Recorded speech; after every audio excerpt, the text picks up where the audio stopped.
1200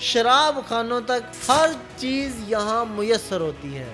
ناظرین، سیاح دن رات ان میں مصروف رہتے ہیں، پوری دنیا سے خاندان کے خاندان یہاں آتے ہیں اور مزے سے چھٹیاں گزار کر چلے جاتے ہیں۔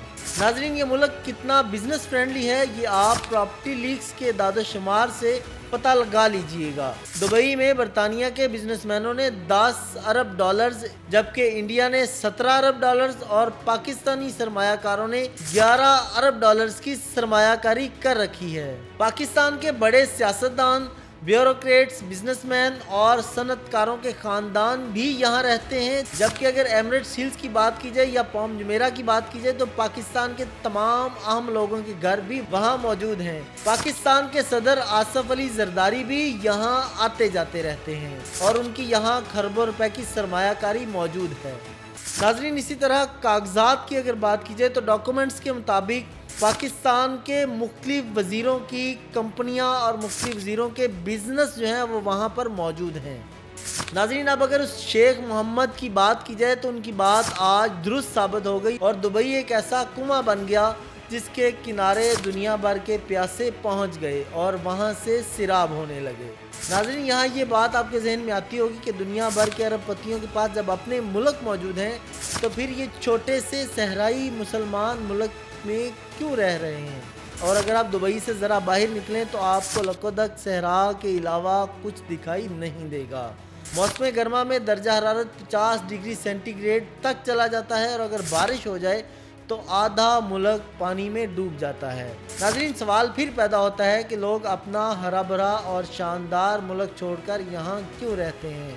اس کا جواب بہت ہی سیدھا اور آسان ہے کہ دبئی کے حکمرانوں نے اپنے ملک کو اتنا آسان اور مستحکم اور بزنس فرینڈلی بنا دیا کہ دنیا بھر کے ارب پتی اور با اثر لوگ یہاں اپنے ملک کو چھوڑ کر آ کر دبئی میں انویسٹمنٹ کرتے ہیں اور وہاں سے پیسہ کماتے ہیں۔ ناظرین، اس حوالے سے اگر پاکستان کی بات کی جائے تو پاکستان کے بزنس مین بھی اپنے خاندانوں کو دبئی میں پاکستان کے مقابلے میں زیادہ محفوظ سمجھتے ہیں شاید، اور اسی طرح سے دبئی میں پاکستانی جو ہیں اور دیگر ممالک کے جو لوگ ہیں وہ انویسٹمنٹ کرتے ہیں اور وہاں سے خوب سرمایہ کما رہے ہیں۔ ناظرین، اس بات سے اب خود اندازہ لگائیں، جب ملک میں کوئی احتجاج نہیں ہوگا، سڑکیں ہر وقت کھلی رہیں گی، آپ کی رقم بینک اور گھر پر محفوظ ہوگی، کوئی آپ کو اغوا نہیں کرے گا، کوئی آپ کو لوٹے گا نہیں، اور اگر آپ کاروبار سے لاکھوں کھربوں روپیہ بھی کما لیتے ہیں تو پھر بھی حکومت آپ کو اس طرح سے پریشان نہیں کرے گی، تو پھر وہاں پہ بزنس تو ہوگا۔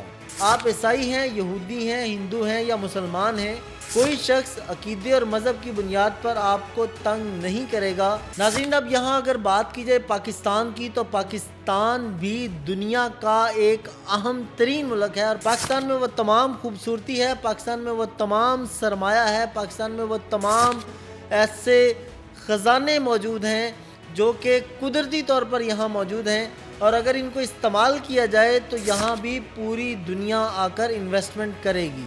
ناظرین، ملک پاکستان کے حکمرانوں کو پاکستان کے ساتھ مخلص ہونا پڑے گا۔ جب یہاں کے وزیر اپنا علاج، جب یہاں کے بیوروکریٹس اپنا علاج پاکستان چھوڑ کر بیرون ممالک میں جا کے کروائیں گے تو پھر پاکستان کی طرف دھیان کون دے گا؟ یہاں پر حکمرانوں کو سوچنا ہوگا اور پاکستان کے ساتھ مخلص ہونا ہوگا، اور اس کے ساتھ پاکستان کے اندر موجود خزانوں کو استعمال میں لانا ہوگا، جس کے بعد پاکستان کا سرمایہ محفوظ ہوگا، پاکستان میں سرمایہ کاری ہوگی اور پاکستان کے روپے کی قدر میں بھی اضافہ نظر آئے گا۔ ناظرین، میں یہاں یہ بھی کہنا چاہوں گا کہ ہماری حکومت کو چاہیے کہ یہ منتوں کی بجائے پاکستان میں صرف سرمایہ کاری کا ماحول بنا دے۔ پوری دنیا کے سرمایہ کار دبئی کی طرح یہاں آ جائیں گے۔ جب دنیا کے دیگر ممالک یہاں پر انویسٹمنٹ کریں گے، جب ہمارے اپنے سرمایہ کار، ہمارے اپنے بزنس مین یہاں پر انویسٹمنٹ کریں گے تو پاکستان کا نام بھی روشن ہوگا اور پاکستان کے شہری بھی خوشحال ہوں گے۔ ناظرین، ہم سب نے مل کر پاکستان کے نظام کو ٹھیک کرنا ہے اور پاکستان کے اندر سرمایہ کاری لانی ہے اور پاکستان کا ماحول بہتر کرنا ہے۔ ناظرین، یہ تھا میرا آج کا ویلاگ۔ اسی کے ساتھ اپنے میزبان نعمان نور کو دیجیے اجازت۔ اللہ حافظ۔